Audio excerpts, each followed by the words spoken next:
అందరికీ నమస్తే. మీ Bhupathi Ashanna, AB YouTube channel, Bhadradri Kothagudem. అయితే పదవులు అనేది ఏ రాజకీయ నాయకుడికైనా సరే ఓటర్లు ప్రజలు ఏవైతే వారు ఇచ్చిన భిక్ష. ఎందుకంటే రాజకీయ నాయకుడు ఈరోజు గెలిచి మంచి పదవిలో ఉండి, మంచి పొజిషన్లో ఉండి, మంచి గౌరవమైన పొజిషన్లో ఉండి పెత్తనం చేస్తాడంటే దానికి ప్రజలు అనేటోళ్ళు పెట్టిన భిక్ష అని చెప్పేసి నేను తెలియజేయమైనది. అయితే ఇప్పుడు ప్రజెంట్కి ఏంటంటే కులము, డబ్బు, అధికారము రాజ్యం వెళ్తున్నాయి. దుర్మార్గము, అక్రమాలు, అన్యాయాలు రాజ్యం వెళ్తున్నాయి. మరి సామాన్య ప్రజలు ఓట్లేసి గెలిపించిన రాజకీయ నాయకులు మాకు మంచి చేస్తారని చెప్పేసి ఏదైతే ఆశ పెట్టుకున్నారో వాళ్ళ ఆశలకు అనుగుణంగా పనిచేసే విధంగా రాజకీయ నాయకులు ఉండాలని చెప్పేసి ప్రజలు కోరుకుంటున్నారు. ఇప్పుడు ఏంటంటే పండగలు అనేది పుట్టినరోజు పండుగలు, తర్వాత ఏదైనా పండుగలు వచ్చింది, దీపావళి, దసరా ఇవన్నీ వచ్చినాయి అనుకోండి, ప్రజలు చేసుకునే పరిస్థితి లేదు. ప్రజలకి ఆశ పెట్టి అధికారం ఎక్కిన వాళ్ళు పండుగలు చేసుకుంటారు. అంటే ప్రజలు చెప్తున్న మాటలు ఇది యథార్థము, నిజము, సత్యము. మన గ్రౌండ్ లెవెల్ పోయినప్పుడు ప్రజల నుంచి వస్తున్న రియాక్షన్ వాళ్ళ మాటల ద్వారాగా వింటుంటే మనసుకు ఆవేదన చెందుతుంది. అంటే నేను కాంగ్రెస్ పార్టీ అధికారంలోకి రావాలని చెప్పేసి కష్టపడ్డాను నేను కూడా.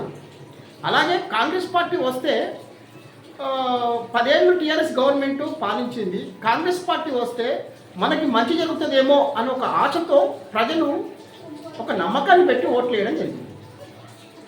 ఇది నిజం, సత్యం. అయితే అధికారానికి వచ్చిన తర్వాత ప్రజలు సరే వాళ్ళకి ఇచ్చిన ఈ గ్యారంటీలు అవి పక్కన పెట్టండి. మంత్రులు ఏం చేస్తున్నారంటే వాళ్ళు సెటిల్ కావడానికి సెటిల్మెంట్లు చేసుకుంటూ వాళ్ళకి వాటర్లలో గొడవలు వచ్చి ఎవరైతే ప్రజలు కాంగ్రెస్ పార్టీ వస్తే మంచిదని చెప్పి ప్రజలైతే అది ఆశించిందో వారి ఆశలన్నీ నాశనం చేసే విధంగా వీళ్ళ కొట్లాటలు అనేది, వీళ్ళ పంపకాలు అనేది, వీళ్ళ సెటిల్మెంట్ అనేది, వీళ్ళ దందాలు అనేది కాంగ్రెస్ పార్టీని ఈ విధంగా తయారు చేస్తున్నారు ఏంటి అని చెప్పి ప్రజలు అయోమయంలో పడ్డారు. ఇప్పుడు జూబ్లీహిల్స్ ఎలక్షన్ల మీద వీళ్ళు చేస్తున్న అరాచకాలు మొత్తం జూబ్లీహిల్స్ ఎలక్షన్ల మీద నవీన్ యాదవ్ మీద పడే పరిస్థితి ఏర్పడింది. ఎందుకంటే వీళ్ళు ఏంటంటే డైరెక్ట్గా వీళ్ళు పంపకాల కాడ గొడవలు పెట్టుకొని గన్లు చూపించుకొని మంది మార్బాలతో ఒక గ్యాంగ్ను తయారు చేసుకొని ఒకరి మీద ఒకరు దాడి చేసుకోవడం జరుగుతుంది. మేము ప్రజలు గెలిపించింది, ప్రజలు కోరుకుంది ఒక రాజశేఖర్ రెడ్డి లాంటి కాంగ్రెస్ని, ఒక ఇందిరాగాంధీ లాంటి కాంగ్రెస్ని, ఓ పివి నరసింహరావు లాంటి కాంగ్రెస్ని. మరి ఈ సెటిల్మెంట్ ఏంది, ఈ దందా ఏంది? ప్రజలకి మంచి చేస్తారని చెప్పేసి ప్రజలు ఆశ పెట్టుకున్నారు కదా.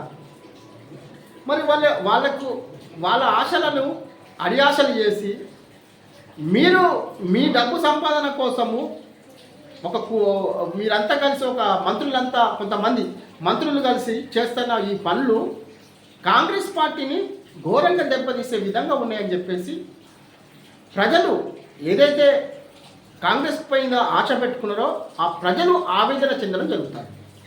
ఇది నిజం. అయితే ముఖ్యంగా సోదరులారా, ఇప్పుడు స్థానికంగా మా భద్రాద్రి కొత్తగూడెంలో నిన్న బర్త్డే జరిగింది ఒక మంత్రిది. ఆయన ఇక్కడున్న స్థానిక ప్రజల కోసము ఆడటం అంటే ప్రజల మంచి చేయడానికి ఆయన రాలేదు.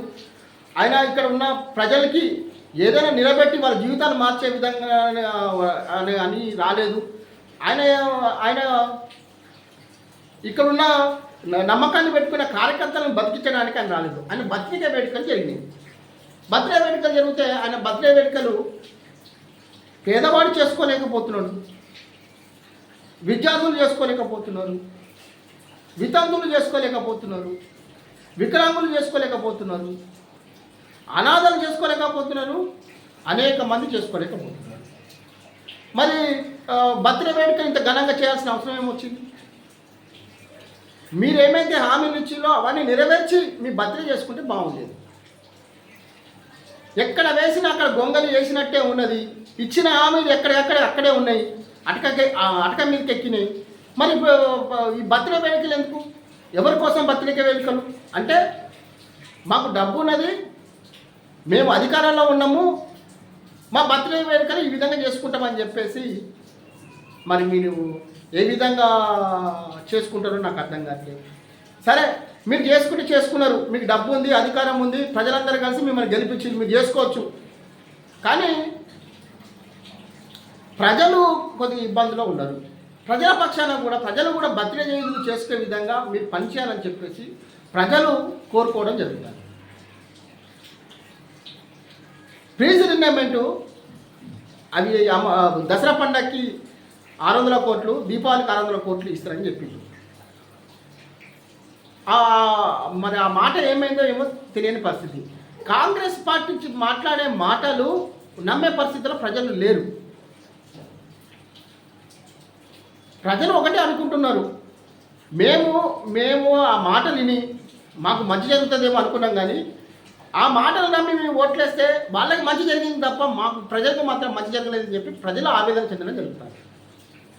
ఇక్కడ ప్రశ్నించే పార్టీలకు వెళ్ళి వచ్చిన వాళ్ళు, అంటే ఇక్కడ ప్రశ్నించడమే ఒక పార్టీగా ఉన్న సిపిఐ పార్టీ ఇక్కడ జరుగుతున్న అన్యాయాలపై, ఈ ఇప్పుడు ఉచిత హామీలపై, తర్వాత పేదలకు పెట్టిన ఆశలపై ప్రశ్నించే గొంతుగా వాళ్ళది మూగబోయింది. ఎందుకంటే వాళ్ళు పార్ట్నర్షిప్లో ఉన్నారు. వాళ్ళు పొత్తులో భాగంగా కాంగ్రెస్ పార్టీతో పొత్తు ధర్మాన్ని పాటిస్తూ వీళ్ళు ఇంత జరుగుతున్నా కూడా నోరు మెదపకుండా ఇక్కడ సిపిఐ పార్టీ వాళ్ళు ఇంత నిర్లక్ష్యం అనేది మంచిది కాదు. ప్రజలు మీ మీద ఆశ పెట్టుకున్నారు, నమ్మకంతో స్థానికంగా ఉండే మా ఎమ్మెల్యే గారు మంచి చేస్తారని చెప్పి ఒక ఆలోచనతో ప్రజలందరూ కలిసి మిమ్మల్ని ఎన్నుకోవడం జరిగింది. టీఆర్ఎస్ పార్టీలో కొంత ఇబ్బంది కలిగి, కొద్దిగా అన్యాయం జరిగి, కొద్దిగా మోసపోయినామని చెప్పి కొంత ఉన్నా, కాంగ్రెస్ పార్టీ అధికారంలోకి వస్తే సిపిఐ పార్టీ పొత్తులో భాగంగా సిపిఐ పార్టీని గెలిపించుకుంటే పైన కాంగ్రెస్, ఇక్కడ జిల్లాలో కూడా సిపిఐ పార్టీ పొత్తులో ఉంటే ప్రజలకి మంచి జరుగుతుందని ఒక ఆలోచనతో డిసిషన్ తీసుకొని ప్రజలందరూ కలిసి సిపిఐ పార్టీని గెలిపించింది. మరి ప్రశ్నించే గొంతుగా మూగపోయింది. ప్రజలు అన్యాయమైపోతున్నారు, ఏ పథకం రావట్లేదు.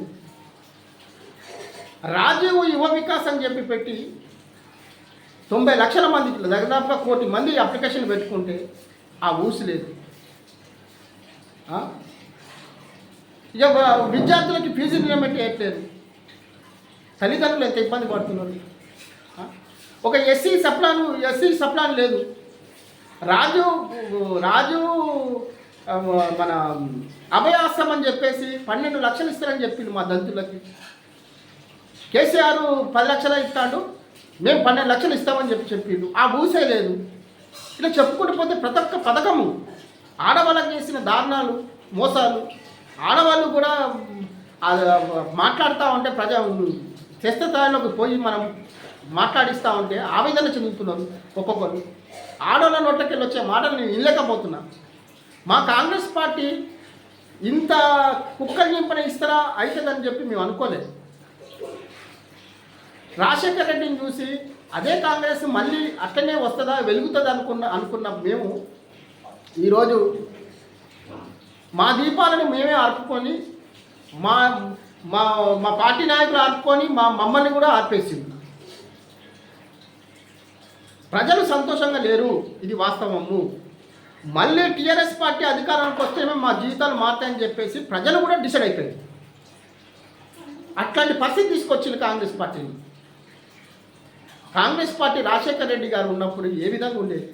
మహనీయుడు అనేక పథకాలు పెట్టి కొత్త కొత్త ఐడియాలు చేసుకొని ఉన్న పథకాలనే మనం అమలు చేయండి అని చెప్తా అంటే చేయలేని పరిస్థితి మనది కాంగ్రెస్ పార్టీలో ఉందంటే, పొద్దాక ఈ మంత్రులు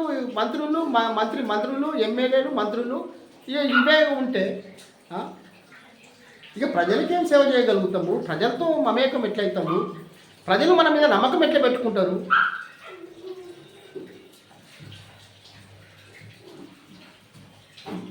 నిన్న మసీదులలో నమాజులు చేస్తాను, గుళ్ళల్లో పూజలు చేస్తాను. అన్నలారా ప్రజలు ఇంత ఆవేదన చెందుతారు. పోనీ మీ తల్లిదండ్రులకైనా మీరు ఏ రోజైనా బర్త్డేలు చేసినప్పుడు మీరు చేసిల్లా? మీ తల్లిదండ్రులకి గుళ్ళో పోయి ఏదైనా చేసిల్లా? ఎందుకన్నా ఇట్లాంటి పనులు? ఒకడు కవిత్వమేమో రాస్తాడు. మా ఒక సన్నాసి ఇక్కడ ఒకడు మా దళిత జాతిలో దరిద్రుడు ఒకడు ఉన్నాడు. ఆయన రాసే కవిత్వం ఏదో కవిత్వాలు రాస్తున్నాడు. ఈ భూమి మీద ఆయన మనస్తత్వం ఒకటి మాకు తెలుసు. ఎందుకంటే ఆయన ప్రతి ఒక్కరు ఎవరు వచ్చినా సరే, ఇప్పుడు టీఆర్ఎస్ పార్టీ వచ్చిందంటే వెంటనే బొకేలు పట్టుకొని స్పెట్స్ పెట్టుకొని అక్కడ దిగుతాడు ఫోటో. ఒక పద్ధతి, నియమము, ఒక కట్టుబాట్లు ఇవన్నీ మా వాళ్ళకి మా దిక్కువాళ్ళకి వర్తించవు. నిన్న ఏం పొగడతాడు అవి? ప్రజలు ఇంత బాధల్లో ఉన్నారు, కష్టాల్లో ఉన్నారు. ఎవడి మెప్పు కోసం ఈ బాధ? ఇది లెక్క నీకేమొస్తుంది? గౌరవమైన వృత్తిలో ఉన్నావు కదా నువ్వు. మా జాతిలో నువ్వు ఎట్లా పుట్టినావు రా భయ్? నాకు అర్థం కాదు. నీకు అసలు మన జాతి బిడ్డలు ఎంత అన్యాయం అయిపోతా అంటే వాళ్ళ గురించి మాట్లాడకుండా పక్కనోని పట్టుకొని పోయి పొగడ్తలు ముంచేసి నువ్వు లేకపోతే భూమి లేదన్నట్టుగా కవిత్వాలు రాసి ఏం బతుకన్నా మీది? ఏం దరిద్రం ఇది?